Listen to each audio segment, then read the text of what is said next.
dari Prodi Bimbingan dan Konseling Islam kelas 3A. Di sini saya berperan sebagai konselor. Perkenalkan, nama saya Olivia Leandra, NIM 2121021, Prodi Bimbingan dan Konseling Islam kelas BKI 3A. Peran saya di sini sebagai kameramen atau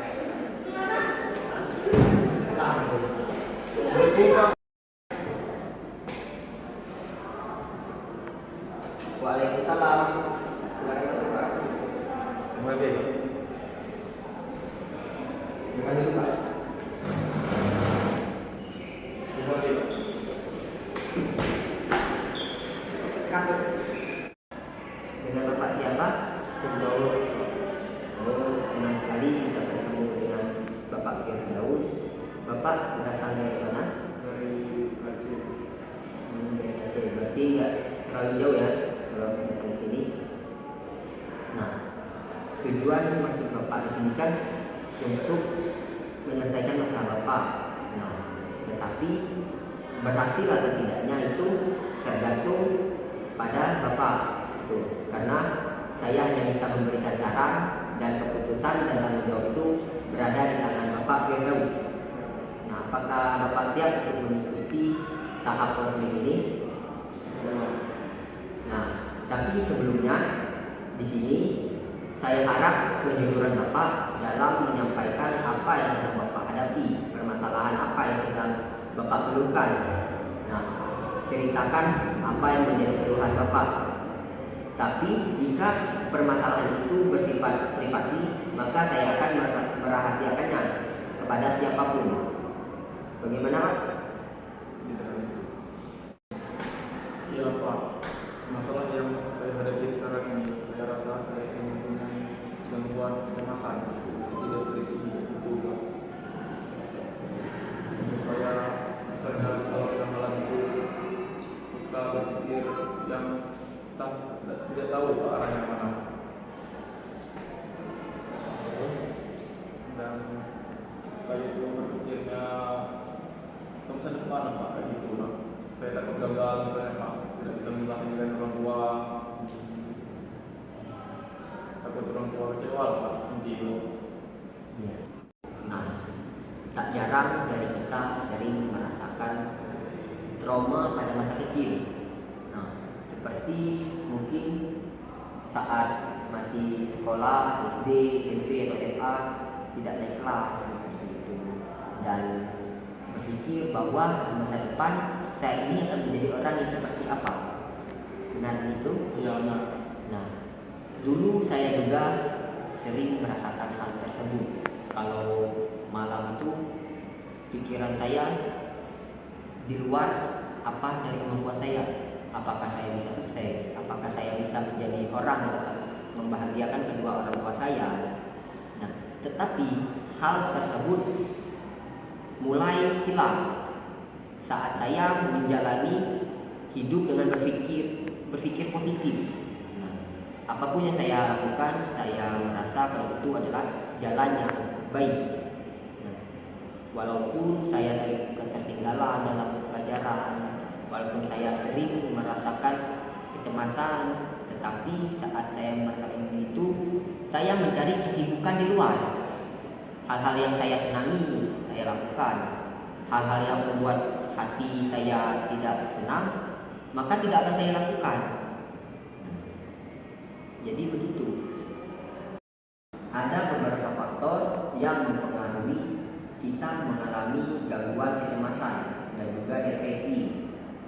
Nah, faktor yang pertama itu faktor genetik, yaitu faktor dari turunan orang tua kita. Nah, faktor yang kedua itu karena stres yang berkepanjangan. Ibaratnya dari hari ke hari, dari minggu ke minggu, bulan ke bulan, bahkan dari tahun ke tahun selanjutnya.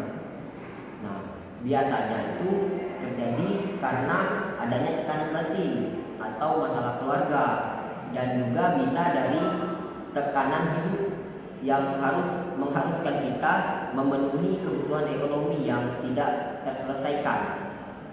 Jadi kita harus bisa berpikir optimis untuk kedepannya. Nah, bisa saja persepsi setiap manusia itu berbeda-beda dalam menanggapi sesuatu hal. begitu Pak. Hmm. Tetap berbeda. Kita tidak bisa menyamakan persepsi Bapak dengan orang lain, kan begitu. Nah, jadi apa yang harus kita lakukan? Yang kita harus lakukan adalah teruslah lakukan apa yang menjadi semangat dan motivasi Bapak. Begitu. Boleh saja jika Bapak ingin mendengarkan kritik dari orang-orang, hanya sebatas kritik untuk membangkitkan motivasi semangat kita. Gitu. Dan jangan jadikan itu sebagai beban pikiran kita. Nah, seperti itu, Pak. Namun, bagaimana saya bisa menghilangkan pikiran yang seakan-akan memanggil saya Pak, jika saya berbuat kesalahan itu Pak? Tapi kalau saya berhasil, saya merasa kepuasan. Jadi pada intinya Bapak itu takut akan kegagalan Ya, nah. dan selalu merasa diikuti dengan rasa bersalah itu. Ya. Nah, namun Bapak sering merasakan kepuasan jika hal itu berhasil Bapak lakukan. Benar gitu? Ya, nah. Nah, hal-hal yang perlu Bapak lakukan yaitu melakukan hal-hal yang Bapak senangi. Misalnya Bapak senang berlibur ke pantai. Nah, Bapak lakukan hal itu. Jika Bapak hobinya itu mendaki gunung, boleh saja Bapak lakukan karena itu hal yang Bapak sukai. Dan jika Bapaknya hobi itu berkemah atau bermain futsal, bola atau olahraga lainnya, itu sangat baik. Nah, dan juga kita itu harus melakukan hal-hal yang baru, seperti menantang diri kita sendiri melakukan hal tersebut. Karena dengan kita menantang diri kita sendiri, maka itu akan membangkitkan hormon dopamin. Nah, hormon dopamin ini Pak berhubungan dengan rasa kebahagiaan dan kegembiraan. Begitu. Nah, Pak, selanjutnya sinar matahari itu sangat penting bagi tubuh kita, Pak. Kurangnya terkena sinar matahari, Pak, kita akan cepat merasakan kecemasan, depresi. Nah, cobalah Bapak keluar dari ruangan Bapak untuk terkena sinar matahari.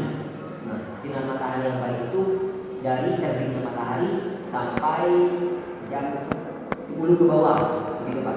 Nah, di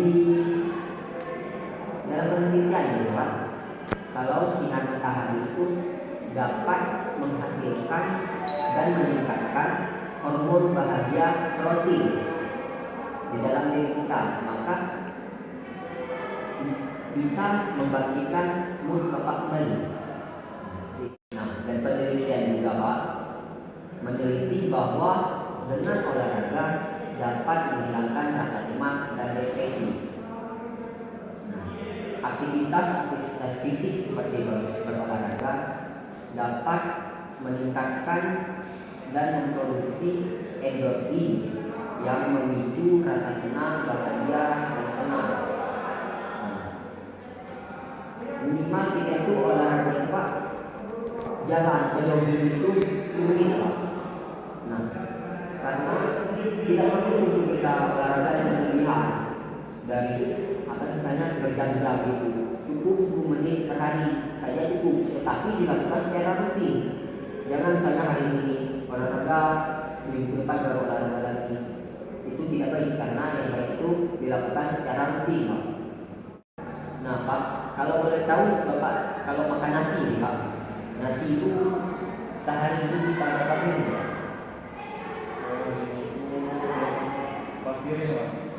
Itu sudah maksimal 4 piring Pak. Nah, dan untuk minuman-minumannya itu sering tidak Bapak itu minum minuman kemasan yang di botol maupun di plastik itu yang di toko-toko itu yang berasa ya. Nah, ternyata Pak, jika kita mengkonsumsi karbohidrat seperti nasi tadi ya, dan minuman-minuman yang mengandung gula yang besar Pak, nah itu bisa memicu kita ke arah depresi Pak, karena kurangnya vitamin B. Nah, dan kita itu harus mengkonsumsi vitamin B itu lebih banyak, karena dalam vitamin B itu yang mengandung asam folat dan vitamin B beta 12 juga itu bisa meringankan gejala depresi itu Pak. Dan juga tidur itu dianjurkan ya Pak ya, dianjurkan itu minimal itu 6 jam ya, 6 jam, dan yang sangat baik itu 7 jam. Dan tidur juga tidak boleh yang berlebihan seperti 10 jam, 12 jam, karena itu bisa memicu juga sakit kepala dan akan berarah ke arah kecemasan kita saat kita bangun tidur.